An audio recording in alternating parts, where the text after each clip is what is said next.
씨앗이다. 여러분 한번 따라 볼까요? 감사는 기적을 만드는 씨앗이다. 2013년도에 영국에서 있었던 일입니다.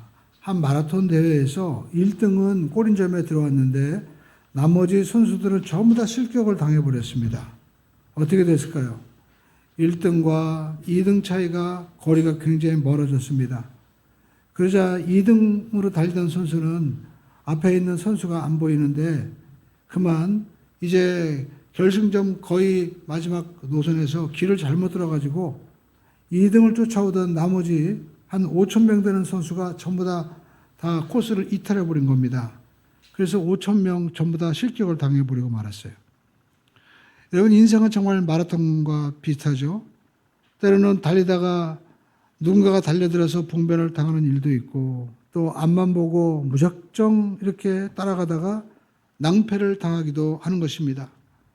우리가 이제 12월이 되어가지고 마지막 25년도 레이스를 달리고 있는데 무엇보다도 우리는 예수만 바라보고 끝까지 달려야 될 줄로 믿습니다. 사실 하나님은 우리가 어떠한 성취보다도 여기까지 달려온 저와 여러분들을 더 소중하게 여기십니다. 무엇보다도 여러분 달려온 은혜에 감사하시는 우리 모두가 되기를 주님의 이름으로 축원드립니다. 우리가 한 해를 마감하면서 우리는 어떤 마음을 품을까요? 뭔가 기적이 일어났으면 좋겠다. 내 힘으로 해결할 수 없는 그 일, 기적을 원합니다. 그런데 여러분 많은 사람들이 기적을 만드는 가장 중요한 씨앗이 감사라는 것을 잘 모릅니다. 제가 연말 모임에 우리 수용하는 그런 사람들 한 수몇 명 되는데 저녁 식사를 함께 하기 위해서 모였습니다. 그런데 거기 가니까 거기 대표되는 분이 뭘 하나씩 나눠주는 거예요. 보니까 로또 복권을 하나씩 나눠주는 겁니다. 그 사람들이 굉장히 좋아하더라고요. 그래서 저는 로또 복권을 처음 받아봤거든요. 그래서 야 이거 어떻게 하느냐 이렇게 물어보기도 했는데 저는 그걸 받으면서 어떤 마음을 가졌냐면 사람들은 뭔가 이렇게 기적이 일어났으면 좋겠다 하는 그런 기대감을 다 가지고 있는 것 같아요. 그런데 오늘 저와 우리가 꼭 알아야 될 것은 기적을 만드는 가장 강력한 씨앗이 바로 감사다라는 것을 잘 모르는 것입니다. 우리가 원망과 불평을 하면서 기적이나 일어났으면 좋겠다 이렇게 얘기하지만 여러분 성경은 우리에게 명확한 진리를 우리에게 말씀하고 있습니다.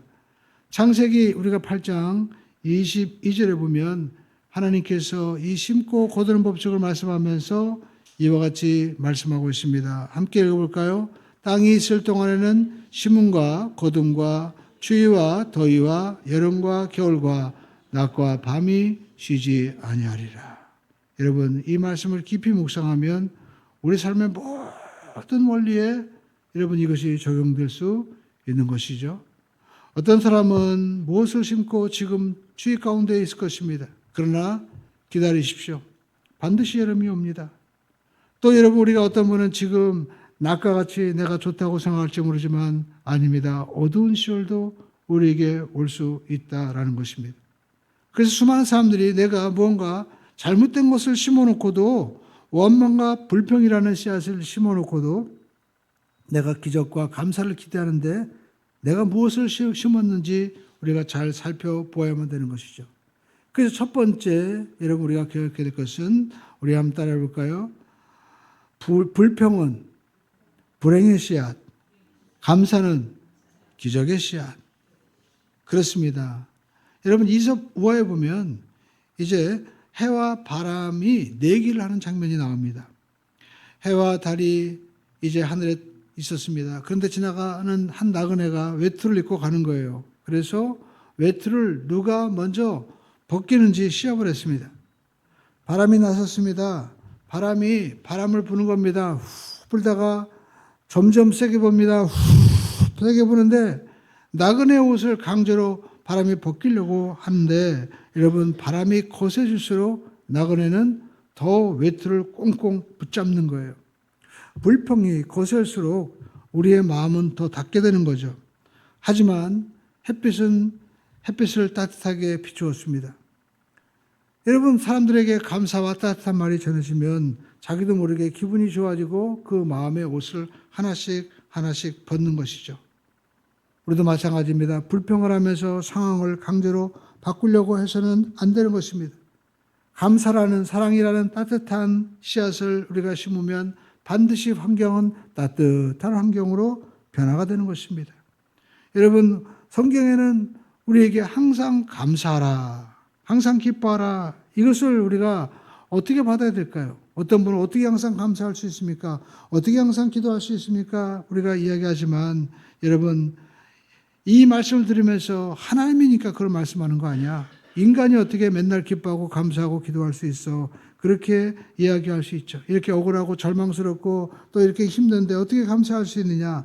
여러분, 그러나 이것을 약속으로 우리가 받으면 어떡할까요?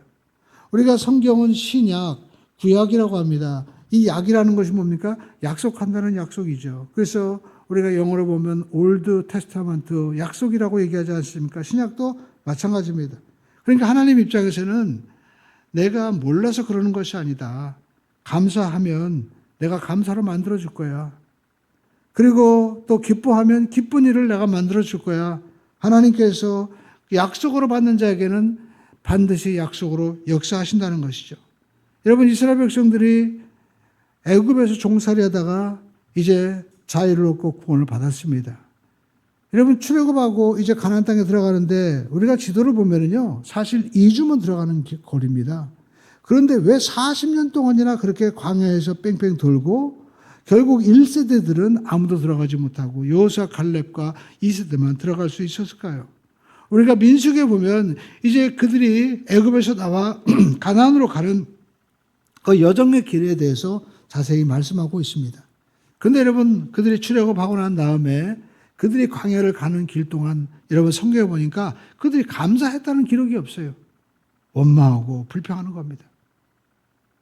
그들은요, 고기가 없다고 막 원망해요. 우리가 애굽에 있을 때는 이 가마솥에서 고기도 먹고 부추도 먹고 지금으로 말하면 막 백반도 먹고 잘 먹었는데 왜 맨날 똑같은 만나만 주냐. 탐욕을 부렸습니다. 그러자 진영에 불이 나가지고 많은 사람들이 불에 타고 죽고 말았습니다. 그리고 또 여러분, 가나안 정탐을 하고 그들에게 희망을 심어주고자 모세는 보냈겠죠. 그들은 말했습니다. 젖과 꿀이 흐른다. 그런데 거기 사는 사람들은 우리가 볼 때 우리는 메뚜기하고 그 사람들은 장대한 전부 다 거인 같다 하면서 또 자기 비하를 하는 거예요. 그뿐만 아닙니다. 모세와 또 지도자 이 모세를 막 원망하죠. 그것도 가까이 있는 미리암 그리고 아론이 왜 구스 여자와 결혼했냐고 하면서 리더십에 대해서 막 그들이 상처를 냅니다. 그래가지고 여러분, 많은 사람들이 결국 가나안 땅에 들어가지 못하고 죽었습니다. 심지어 여러분, 민수기 16장에 보면 왜 우리를 이렇게 길이 험한 땅으로 인도하느냐, 지금으로 말하면 왜 인생길이 이렇게 힘드냐 이거예요. 민수기 우리가 16장, 민수기 21장 우리가 4절로 우리가 6절에 보면 이와 같이 말씀하고 있죠. 백성이 호르산에서 출발해서 홍해길을 따라서 에돔 땅을 우회하려 하였다가 길로 말미암아 백성의 마음이 상하니라. 원망했다는 겁니다. 백성이 하나님과 모세를 향하여 원망하여 어찌하여 우리를 애굽에서 인도하여 이 광야에서 죽게 하는가. 이곳에는 먹을 것도 없고 물도 없도다. 우리 마음이 이 하찮은 음식을 싫어하노라 하며 야훼께서 불뱀을 백성 중에 보내어 백성을 물게 하심으로 이스라엘 백성 중에 죽은 자가 많도다. 여러분, 우리 인생 살면서 오늘 이스라엘 백성들처럼 왜 이렇게 길이 험하냐? 왜 하나님이 이곳에서 우리를 죽게 하느냐? 왜 맨날 똑같은 하찮은 음식만 주느냐? 만나만 주느냐 하면서 원망했다라는 것입니다. 여러분, 우리가 인생을 살아가면서 이렇게 원망한다는 것은 단순히 환경이 어렵고 힘들어서가 아니라 내 인생을 이렇게 허락하신 가깝게는 부모님, 하나님을 원망하는 겁니다. 불신앙의 표현인 거예요. 그래서 불과 2주면 들어갈 수 있는 길을 그들은 40년 동안이나 고생하고 그리고 1세대들은 결국 들어가지도 못했다라는 것입니다. 그래서 우리가 두 번째 할 수 있는 것은 따라할까요? 감사는 환경을 이기는 해석의 능력입니다. 그러니까 여러분, 감사는 그냥 환경에서 보는 대로 이야기하는 것이 아니라 감사는요, 내가 발견해내는 것이고 내가 감사한다는 것은 환경을 해석하는 거예요. 이스라엘 백성들이 여러분 애굽에서 구원받았습니다. 지금으로 말하면 이제 교회 나와서 구원받은 거예요. 여러분 어떻게 구원받았습니까? 이스라엘 백성들이 애굽에서 자유인이 될 수 있었던 것은 그들의 힘이 아니었죠. 하나님께서 모세를 보냈습니다. 그러니까 지금으로 말하면 예수님을 보낸 거예요. 그리고 모세가 이제 이스라엘 백성들이 애굽에서 나올 때 어린 양을 잡아서 문설주에 바르라고 합니다. 그 피를. 그러니까 저와 여러분의 삶 가운데 예수님께서 나를 위해서 죽으신 그 십자가 대속을 믿고 내 마음에 바르고 사는 거예요. 그럴 때 하나님께서 보내신 죽음의 천사가 그 피를 보고 넘어간다. 유월절이고, 그리고 그 피가 없는 모든 애굽에 있는 사람들은 다 그 출산자들은 짐승이건 또 사람이건 다 죽었습니다. 그러니까 애굽 왕이 깜짝 놀라고 이렇게 다 죽는다. 그래서 가라고 한 거죠. 그러니까 저와 여러분들이 구원받는 것은 예수의 피로 말미암아 우리가 십자가 대속의 은혜를 믿음으로 말미암아 우리가 구원을 받고 애굽에서 자유함을 얻듯이 우리는 죄에서 자유함, 사망에서 자유함을 얻는 줄로 믿습니다. 여러분, 예수님께서 우리의 어린 양이 되심을 믿으시면 아멘 하십시다. 그러면 우리가 구원받았어요. 그런데 구원을 받았지만 어떻게 우리가 가나안 땅에 들어가고 어떻게 우리가 축복된 삶을 누릴 수 있을까? 여러분, 이스라엘 백성들은 모두가 구원받았습니다. 얼마나 놀라운 사건을 경험했습니까? 바로 유월절 어린 양의 사건, 10가지 이 재앙의 사건, 그리고 더 크고 놀라운 것은 홍해를 그들은 육지처럼 건너왔습니다. 그 사건을 우리가 여리고성에 있는 라합이 듣고 뭐라고 얘기합니까? 우리가 간담이 녹았다고 얘기합니다. 그러니까 간이고 쓸개고 다 녹은 거예요. 야, 우린 죽었다. 어떻게 바다를 세상에 육지처럼 건너올 수 있느냐. 그 백성이 우리를 향해서 오는구나 해가지고 참 다 가나안 족속들은 쫄고 있었던 거예요. 그런 놀라운 기적을 경험했음에도 불구하고 그들은 어떻게 합니까? 스스로 메뚜기라고 얘기하고 그리고 이 광야의 환경을 바라보고 막 원망하는 거예요. 그래서 그들은 결국 사망을 심고 원망을 심고 불평을 심어서 정말 죽고 말았습니다. 자기들이 얘기한 게 뭡니까? 왜 우리를 이 애굽에서 인도내어서 광야에서 죽게 하려고 여기를 보냈느냐. 자기들이 얘기하잖아요. 왜 광야에서 죽게 하는가라고 여러분 민수기 21장 4절에 말씀하고 있지 않습니까? 말한 대로 죽는다고 하니까 죽은 거예요. 그래서 여러분 그들이 환경을 바라보면서 왜 그렇게 자기들은 원망과 불평을 했을까? 그들은요, 내가 하나님의 자녀라는 자아성을 잃어버리고 또 하나님이 약속하신 그 약속을 잃어버리고 그냥 환경만 바라보고 살아가는 거예요. 그러니까 환경만 바라보면 광야는 뜨겁죠. 그리고 광야에 무슨 먹을 게 있습니까? 광야에 무슨 숲이 있나요? 숲이 있나요? 여러분, 광야는 불평거리가 정말 가득한 곳입니다. 그렇지만 우리가 자세히 보면 그 광야길을 가는데 60만이나 되는 장정과 수백만 사람들이 나가는데 하루도 그들은 굶지 않았습니다. 아침이 되면 하나님께서 이슬을 내리시는데 그 여러분 이슬과 같이 생긴 만나를 주워다가 그들이 어떻게 해요? 지금으로 말하면 빵에 먹는 거예요. 빵. 구워도 먹고 쪄도 먹고 그뿐만 아니죠. 하나님께서 그들을 데리고 가는데 그렇게 해가 막 내리쬐지만 그 진중에는 구름이 딱 덮여가지고 그들이 시원하게 갈 수가 있었습니다. 또 신발과 옷이 해지지 않았어요. 그리고 그들이 고기를 먹고 싶다고 하면 하나님께서 지중해를 건너서 이제 이동하는 그 메뚜기처럼 날아다니는 그 메추라기 철새를 전부 다 진중에 떨어뜨리는데 성경에 보니까 이 규빗이라고 얘기합니다. 그러니까 45cm니까 한 규빗이 한 1m 되는 그 뭡니까? 그 높이로 그 메추라기 떼들이 진중에 한 2.2kg 되는 그 엄청난 그 벌판에 아주 가득한 거예요. 그러니까 모세는 고기를 막 달라고 할 때 하나님한테 그랬잖아요. 이 백성이 고기를 달라고 하는데 하나님 어떡합니까? 내가 그들을 먹이겠다. 여호와의 팔이 짧겠냐? 그랬더니 모세가 아니 60만입니다. 하나님 소를 잡아도 몇 마리고 어떻게 여기서 합니까? 근데 하나님이 어떡합니까? 그냥 하늘에 날아다니는 거 땅에 떨어뜨리잖아요. 그렇게 여러분 역사하셨지만 여러분 그들은요 한 번도 성경에 보면 감사했다는 기록이 없어요. 오늘 여러분 우리가 한 해를 인생을 마감하면서 정말 하나님 앞에 진심으로 내가 감사한가 우리가 생각해 봐야 됩니다.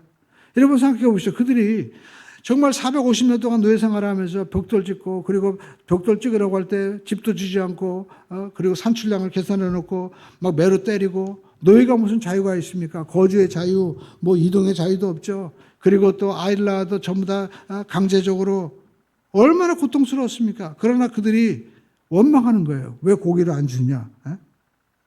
그러니까 그들이 사실 감사할 것을 찾으면 감사할 것이 너무나 많았던 것이죠. 생각해 보시죠. 하나님께서 일하지 않아도 만나를 주십니다. 그러면 저녁 때 그 만나를 먹고 메추라기 먹고 하늘을 바라보면서 온 가족이 모여가지고 야 우리가 아브라함의 정말 약속이 이루어졌다. 애굽에 살 때는 아빠 엄마가 이렇게 고생하고 그리고 매 맞고 살았는데 이곳에는 자유도 있고 우리가 온 가족이 모여서 함께 밥 먹고 얘기할 수 있으니까 얼마나 좋니. 그리고 조금만 더 가면 이제 가나안 땅이 있는데 그곳을 하나님이 주셨다 하면서 희망을 가지고 이야기할 수도 있었을 것입니다. 그리고 밖에 보면은 하늘의 별들이 정말 모래 사막 위에 떠 있는데 여러분 사막 위에서 보는 별들의 세계는요 너무나 아름답다고 합니다.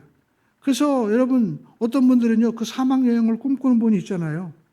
그렇게 그들이요 하나님이 구름기둥과 불기둥으로 또 이렇게 옷이 헤어지지 않냐고 신발이 닳지도 않고 이렇게 놀라운 은혜를 다 주시고 또 아프거나 저런 사람도 없이 하나님이 이끌어 주시는 것을 감사하는 걸 찾으면 되는데 한 번도 그들은 감사하지 않았다는 겁니다.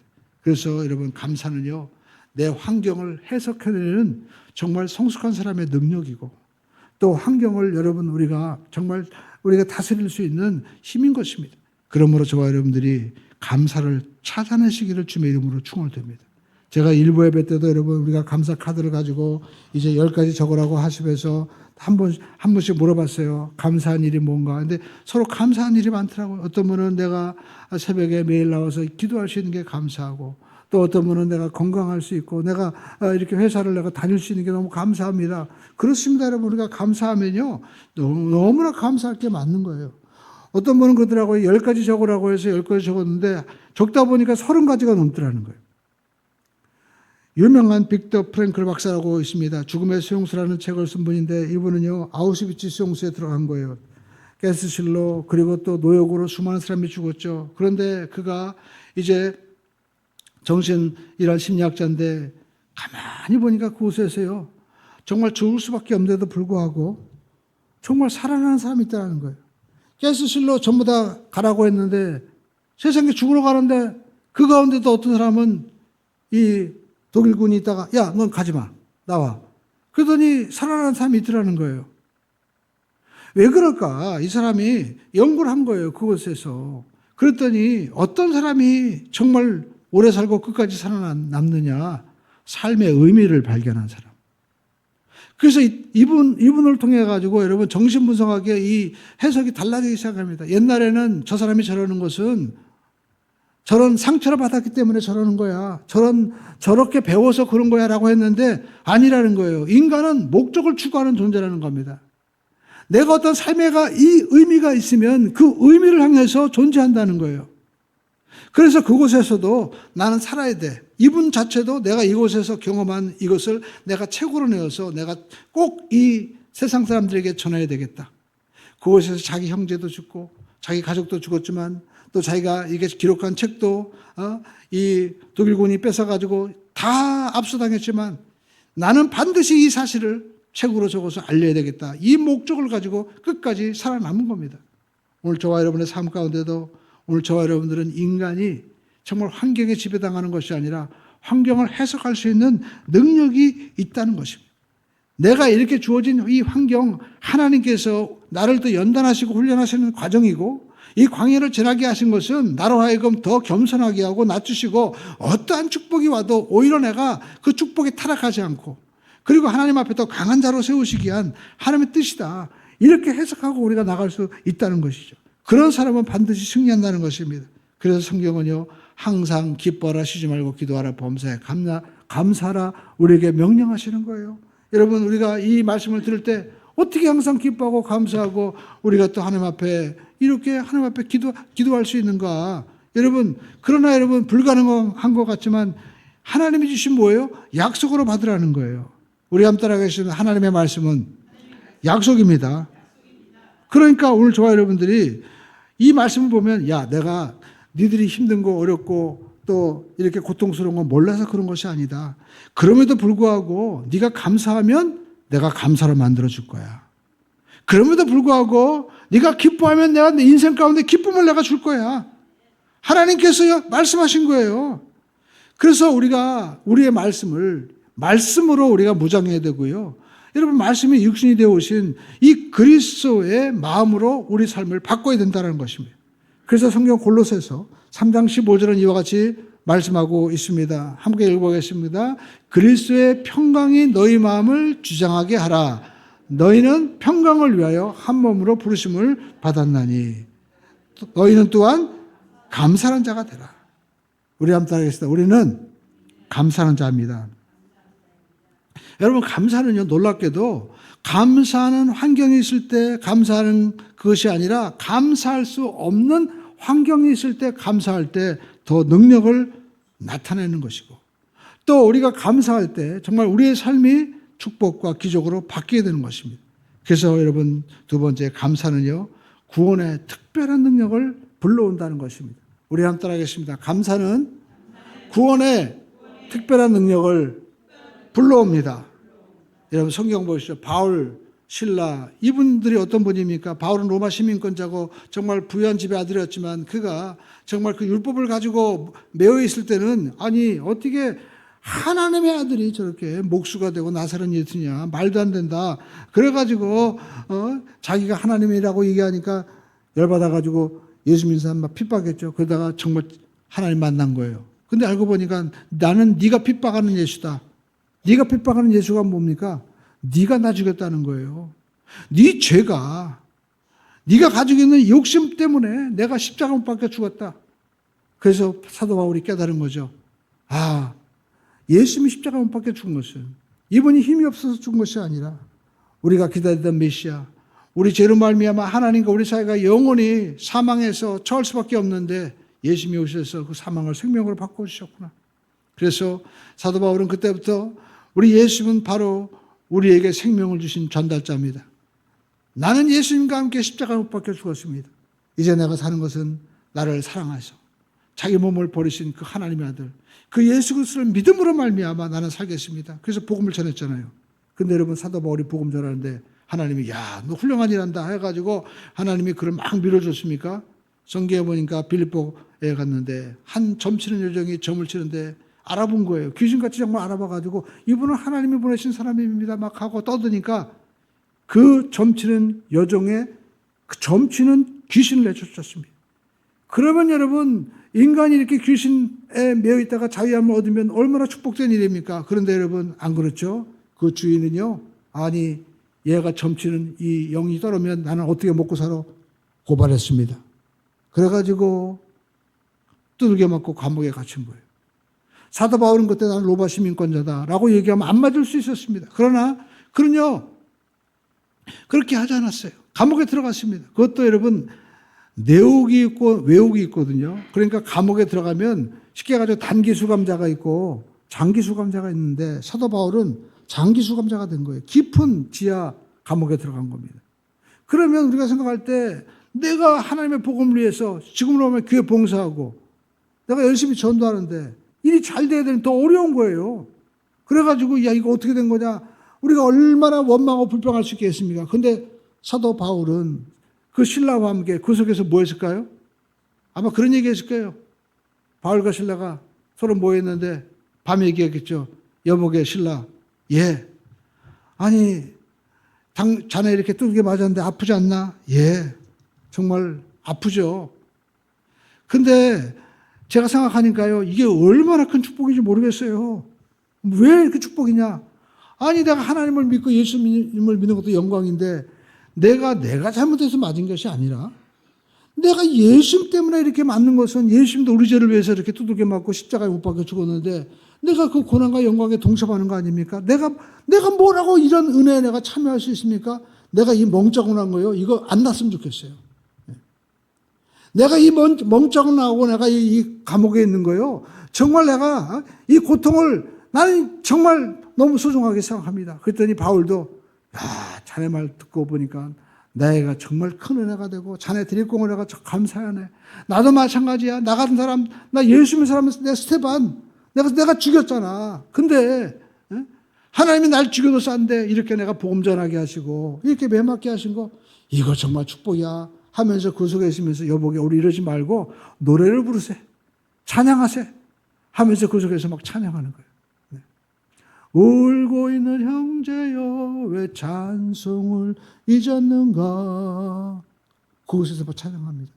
바울과 실라는 빌립보 감옥의 문을 찬송으로 열었다고 막 찬송하는 겁니다. 그랬더니요, 그 속에 있는 사람들이 아니 저 사람들은 어떻게 저렇게 매맞고 찬송하지? 근데 여러분, 하나님이 보신 거예요. 하나님이 그 어려운 환경을 감사로 고백하고 찬송할 때 여러분 그 감옥에 견딜 수가 없었어요. 오늘 저와 여러분들이 우리가 아무리 어려운 환경이라도 찬송하면 여러분 그 환경이 견딜 수 없는 거예요. 그러므로 저와 여러분들은 찬송하시기를 주님의 이름으로 축원드립니다. 우리 한번 따라하겠습니다. 찬송은 곡조 있는 기도입니다. 저와 여러분의 환경 가운데 우리가 찬송하면 우리를 가두고 있는 어떠한 옥문도 여러분을 묶고 있는 그 어떤 것도 밧줄도 여러분 견딜 수가 없는 것입니다.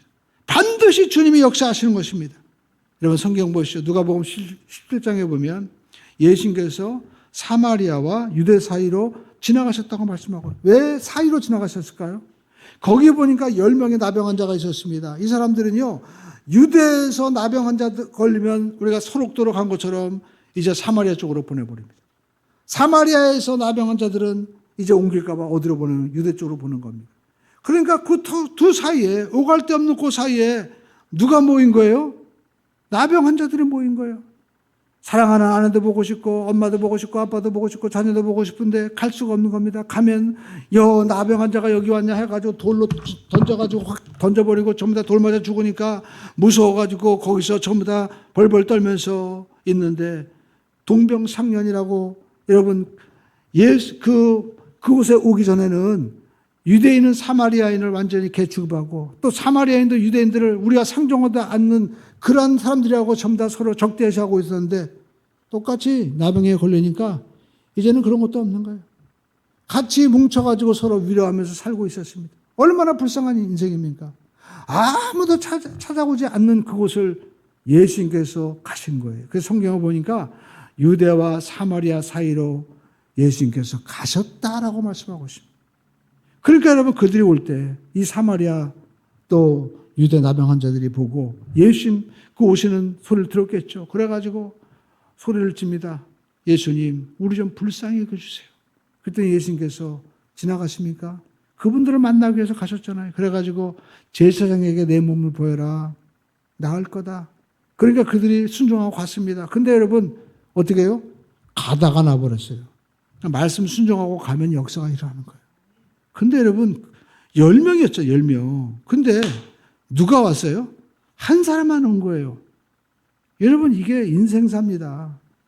우리가 아무리 말씀을 우리가 좋은 얘기를 들어도요. 실천한 사람은 누구예요? 한 사람밖에 없다는 거예요. 그 한 사람이 와가지고 예수님 앞에 이제 무릎을 꿇고 예수님 감사합니다. 그렇게 고백하는데 예수님께서 뭐라고 말씀하셨습니까?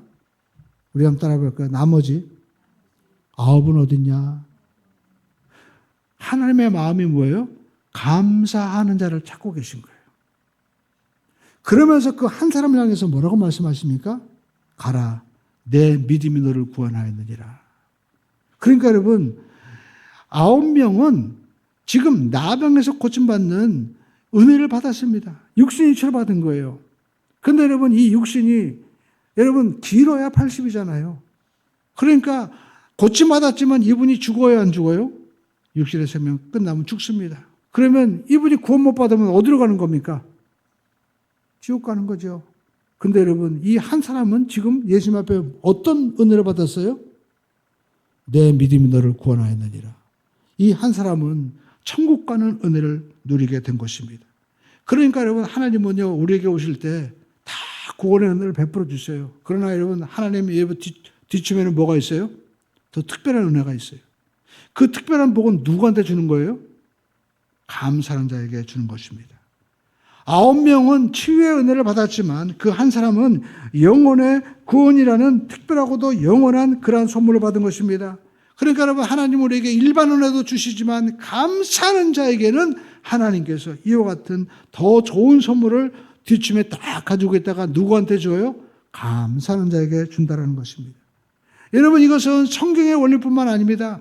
미국의 유명한 강철왕 카네기, 이분을 조사하니까 한때 그의 재산은요, 우리나라 돈으로 한 500조에 해당하는 엄청난 그런 부자였습니다. 상상할 수도 없죠.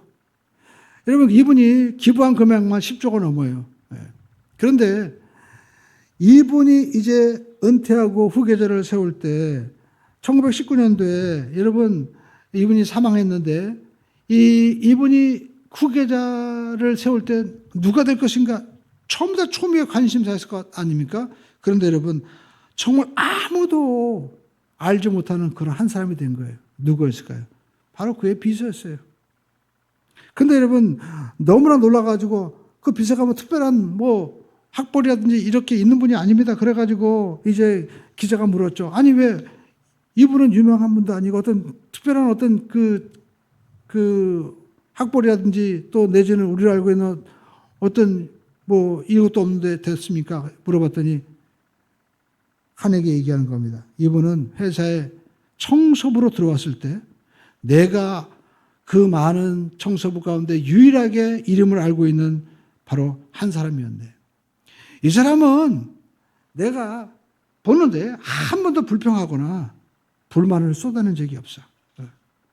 청소할 때 보니까 맡은 구역뿐만 아니라 주변까지도 자발적으로 하고, 그리고 항상 얼굴에 미소가 있고, 내가 이분이 교회 가지고 비서로 발탁했는데 뭐 비서로 발탁하면 능력이 있어야 되잖아요. 근데 자기가 모르니까 일거수일투족을 다 공부하며 기록하고, 그리고 맡겨진 그 일에 항상 충성하면서 일했다는 거예요. 그래서 이분을 후계자로 세웠다는 겁니다. 오늘 여러분, 우리가 감사는요, 환경에 따라 하는 것이 아닙니다. 내가 감사의 모드로 바꿔야 되는 거예요. 우리가 모든 일에 감사하고 나갈 때 반드시 기적의 열매가 맺어지게 되는 것입니다. 그래서 제가 보니까 감사는요, 축복과 매우 깊은 관계가 있는 거예요. 그래서 시편 50편에 보니까 이것도 말씀하고 있죠. 한번 읽어볼까요? 하나님을 기쁘시게 하는 제사, 시편 50편 23절 말씀, 시작. 감사로 제사를 드리는 자가 나를 영화롭게 하나니 그의 행위를 옳게 하는 자에게 내가 하나님의 구원을 보이리라. 그러니까 하나님은요, 우리의 모든 개인, 가정, 자녀, 범사 모든 하다못해 기업 할 거 없이 나라까지도 지역까지도 감사하면요, 열매를 맺게 하십니다. 그래서 제가 감사로 경영하는 회사가 있나 했더니 나오더라고요. 우리나라 포스코 패밀리라고 철을 이게 취급하는 회사다 보니까 사람들이 스트레스가 있고, 그리고 강한 거예요.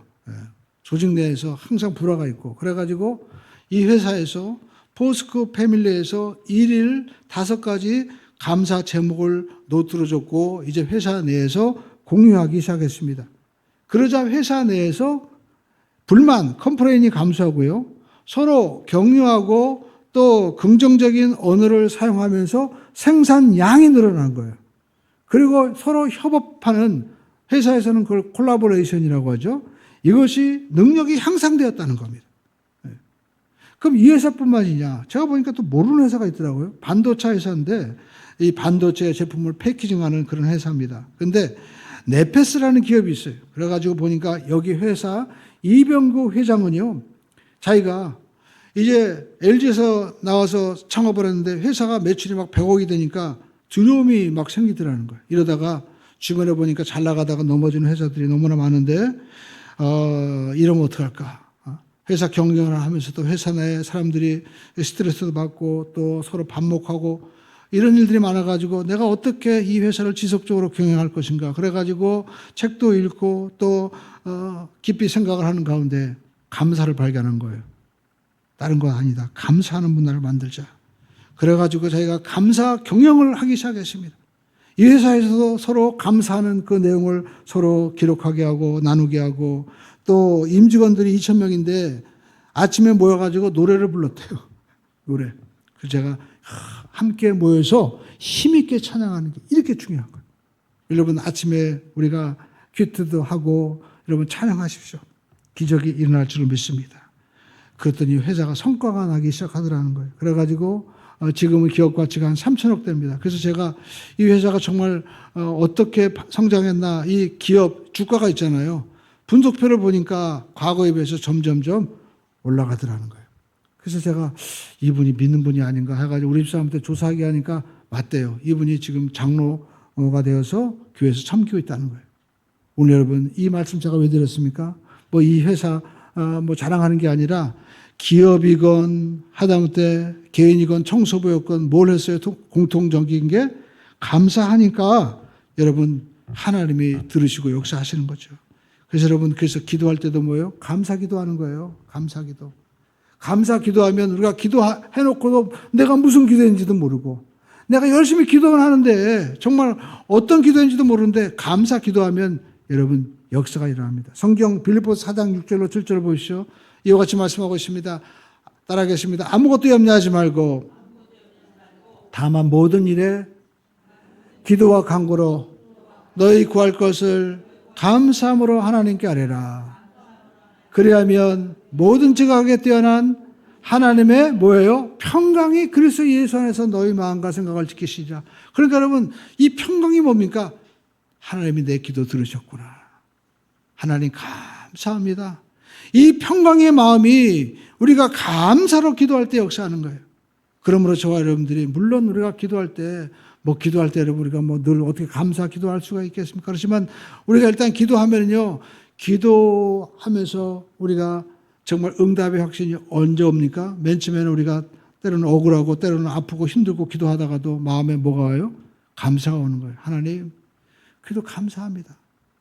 내가 이렇게 기도할 수 있는 은혜 주시니 감사합니다. 또 어떤 분은 그러더라고요. 내가 신앙을 가지고 있는 거 감사하다고. 맞아요.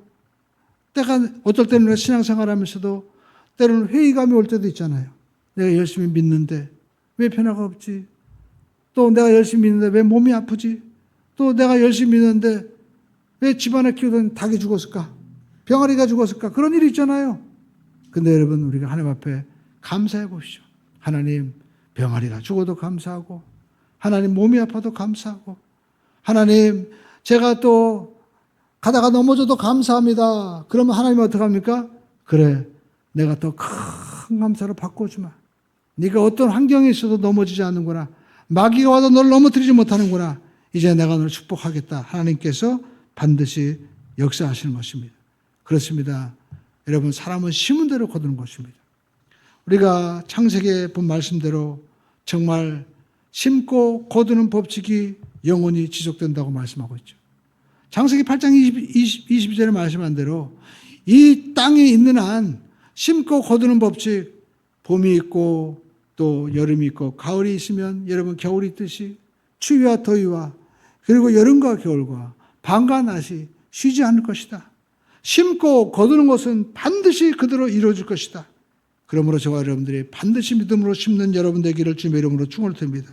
그래서 여러분 특별히 제가 오늘 12월을 우리가 마감하면서 감사 카드를 이렇게 나눠드렸죠. 감사를 한번 적어보세요. 감사. 우리 앞에 있는 집사님은 올 한해 감사했던 거 한 가지만 얘기해 보세요. 한 가지만. 건강, 감사. 그리고 엄마 권사님은 한 해 뭐가 제일 감사했습니까? 할렐루야. 또 한 분만. 우리 태경이 엄마는 뭐가 제일 감사했어요? 건강 감사했어요? 정말 맞습니다. 우리가 정말 병원에 가면요. 내 힘으로 먹을 수 있고 그렇죠? 내가 내 힘으로 먹을 수 있는 것보다 감사한 거예요. 또 죽 먹지 않고 우리가 씹어 먹을 수 있는 것도 감사하고 또 매일 화장실 갈 수 있는 것보다 감사한 겁니다. 못 가가지고 여러분 고통스러운 분이 여러분 병원 응급실 가보시죠. 얼마나 많은지 모릅니다. 오늘 여러분 이 말씀드린 것은 이제 나의 감사 제목 리스트에 우리가 10가지가 있는데 한번 적어보시는 거예요. 그렇죠? 내가 하나하나 찾으면 감사가 있습니다. 또 이렇게 감사로 고백해야만이 하나님께서 2026년도에도 감사의 열매를 맺게 하신 것입니다. 2025년도의 이 광야의 인생을 우리는 민수기에 나와 있는 이스라엘 백성들처럼 그냥 서운하고 원망하고 답답한 것만 얘기하지 마시고 감사하셔야 됩니다. 그러면 여러분 축복은 다가옵니다. 제가 강하게 정말 확신하는 것은 제가 한 회사를 방문한 적이 있는데 연말이었습니다. 그런데 저도 모르게 이 회사의 그 직원들이나 그리고 회사에 있는 쌓이는 물건들을 이렇게 보면서 나도 모르게 이 회사가 더 크게 부흥하겠네 이런 고백이 나오는 거예요. 그랬더니 그 회사 사장님이 얘기하는 겁니다. 이제 내년도에 보면 그 더 큰 사업장 좋은 곳에 지금 인테리어를 자기가 계약해 놨다는 거예요. 그러면서 자기가 이야기하는데 제가 가진 게 뭐냐면 이분이 입술이 고백하는 게 바뀌더라고요. 전에는 자기 형이 자기보다 훨씬 더 똑똑하고 그리고 엘리트고 그리고 또 영어도 잘하고 이런 분인데 세상에 형이 엄마를 모시지 않고 자기가 모시고 있다는 거예요. 근데 미국에 그냥 얘기도 안 하고 이민을 가버렸대. 그런 일이 어딨어, 황당한 일이. 그리고 자기가 그 시동생을 모시고 몇십 년 동안 이렇게 했는데 그 시동생이 다 그냥 자기가 회사 무슨 대표나 되는 것 마냥 밖에 나갔을 때는 떠버리고 다니고 그래가지고 너무나 속상했었는데 불구하고 참고 견디고 있었는데 자기가 이제는 올해 자기도 모르게 감사가 나오더라는 거예요. 어느 날 그 뭡니까? 그 시동생 그다음에 또 그 자기 형의 이제 부인이죠. 이런 분들 카톡을 이렇게 보았는데 자기 부인이 그러더라고요. 아유, 카톡을 이렇게 그 사진이라든지 이런 거 보니까 이분이 연세는 많지만 마음은 애기인가 봐. 보니까 정말 애기 같은 마음인 거예요. 그래가지고 오히려 내가 더 돌봐줘야겠다. 이렇게 위로의 마음이 오고 또 그럴 수도 있겠지라는 마음이 이게 다가오면서 오히려 하나님의 감사의 마음이 나오더라는 거예요. 그러면서 그분들이 그 연말 돼가지고 이제 가족 모임이 있었는데 자기랑 해서도 그렇고 미안하다고 하면서 막 울더래요. 내가 형인데도 형 노릇하지도 못하고 그러면서 괜찮다고 그러는데 마음에 이렇게 사랑의 마음으로 이렇게 녹아지더라는 거예요. 원망과 불평보다는요 그럴 수도 있지 이런 마음으로 고백되더라는 거예요. 그래서 제가 느낀 거 있습니다. 이 회사가 이렇게 잘 되고 축복된다고 고백 나오는 것이 이분들의 마음의 상태가 이렇게 되기 때문에 하나님이 이렇게 마음을 주시는구나. 저는 그런 마음에 목회적인 확신이 들더라고요. 오늘 여러분 우리가 감사의 내용을 반드시 적어보시기 바랍니다. 할렐루야. 여러분의 마음에 이 감사의 이 뭡니까? 우리가 자동차 보면 모드라고 있죠. 우리 삶 가운데 이 삶의 모드가 감사 모드로 바뀌어져야 돼요. 할렐루야. 어떠한 일이 있어도 감사하고 또 우리가 감사의 씨앗을 심고 감사로 해석하고 감사로 나가면 반드시 특별한 은혜를 반드시 부어줄 줄로 믿습니다. 우리 한번 따라할까요? 찾으면 감사한 일이 넘칩니다.